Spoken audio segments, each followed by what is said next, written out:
আমাদের উদ্দেশ্যটা একটু পরিষ্কার করতে চাই। অলরেডি খায়রুল হোসেন সেটা বলেছে।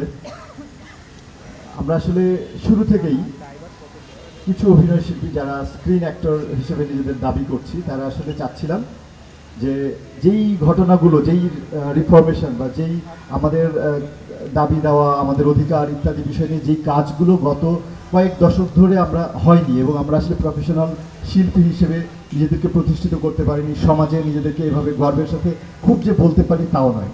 তো সেই জায়গা থেকে আমাদের মাথায় চিন্তা আসছে, আমরা সবসময় ফিল করেছি যে আমরা আসলে এই রিফরমেশনগুলো বা এরকমভাবে ওরকমভাবে যদি যেগুলো ঠিক করা যদি হয়, সিস্টেমটাকে যদি ঠিক করা যায়, তাহলে আসলে এটা সম্ভব হবে, সমস্ত শিল্পীদের জন্য সেটা সুন্দর হবে। তো সেই জায়গা থেকে আমরা আসলে শুরুর থেকেই যেহেতু দেখেছি আমাদের আসলে এখানে সংগঠন হিসেবে অ্যাক্টর্স গিল্ডই আছেন বা শিল্পী সমিতিও আছে, তো আমরা অ্যাক্টর্স গিল্ডের কাছে আমরা এই আবেদনটাই জানাই যে চলেন আমরা আলাপ করি এবং আলাপ করে আমরা আমাদের নিজেদেরকে আরও উন্নততর করি, যা প্রয়োজন সবার জন্য, সবার ভালোর জন্য সেটাই করি।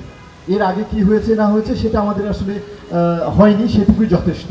কেন হয়নি, কে করেনি, সেই দোষারোপে আমরা ছিলাম না। আমরা শুধু চাচ্ছিলাম রিফর্ম করতে।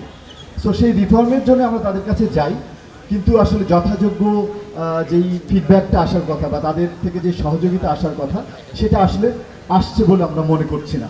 কারণ তারা বিভিন্নভাবেই ডেট পিছানো কিংবা দেখা যাচ্ছে যথাযথ আলোচনার পরিবেশ তৈরি না করা, তারপরে সদস্য অদস্য বিভাজন করা, সদস্য অসদস্য বিভাজন করা ইত্যাদি করেছে।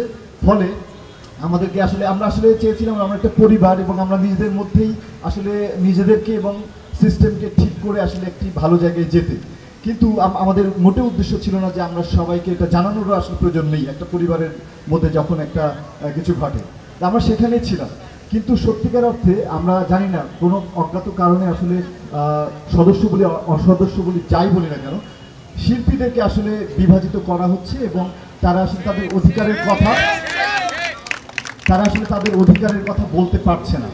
আমাদের মূল কথা এই যে দেখতে পাচ্ছেন হাতে যে কাগজটা আছে, এখানে আমরা আসলে কী কী ধরনের রিফরমেশন করা যেতে পারে এবং কী কী প্রশ্ন আমাদের আছে যেটা আমরা জানতে চাই এবং যেটা এই প্রশ্নের ভিত্তিতে আসলে আমরা রিফরমেশন করতে পারি। তো সেই কারণে আমাদের এখানে একত্রিত হওয়া। শুধু এই কাগজে যা লেখা আছে সেটাই যথেষ্ট নয়।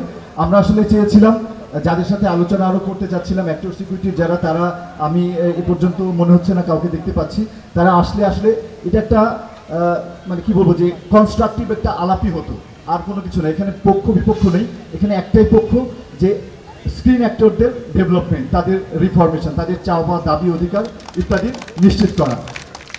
তো এই কাগজের বাইরেও নিশ্চয়ই অনেকের অনেক প্রশ্ন আছে এবং অনেক মন্তব্য আছে বা অনেক পরামর্শ আছে, সেগুলো আমরা শুনবো এবং আমরা আশা করব এখনও বা সবসময় যে আমরা এ পক্ষ ও পক্ষ নয়, আমরা সবাই একটি পরিবার হয়ে এই আলাপে অংশগ্রহণ করব এবং এই রিফরমেশনে এবং এই সমস্ত স্ক্রিন অ্যাক্টরদের উন্নয়নে কাজ করব।